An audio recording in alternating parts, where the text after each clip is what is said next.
उंगली पकड़ के सिखोलियाई चल के पापा यो पापा वह हाथे संजिला बेटी से छोड़ाबै छियै नाता यो पापा वह हाथे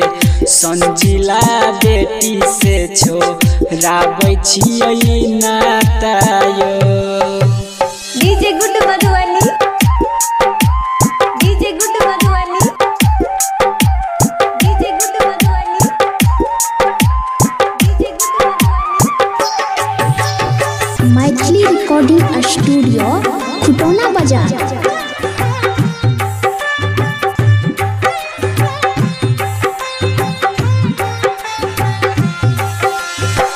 बचपन में हमरा खिलाबै छलियै दूध रोटी मासाय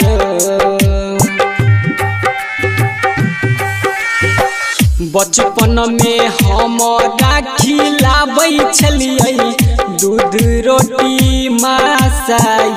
यो मासा वह हाथे संजिला बेटी से छोड़ाई लेबै नाता यो मासा वह हाथे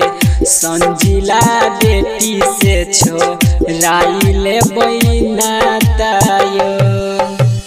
DJ good Madhubani DJ good Madhubani DJ good Madhubani Maithili recording studio Khutauna बाजार।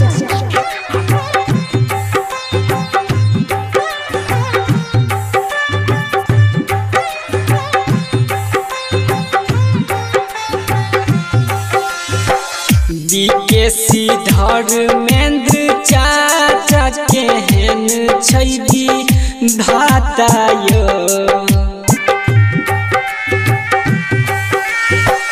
बीकेसी धर्मेंद्र चाचा केहन छै धाता यो चाचा अपन संजिला बेटी से किया छोड़ाबै छियै नाता यो चाचा अपन संजिला बेटी से किया छोड़ाबै छियै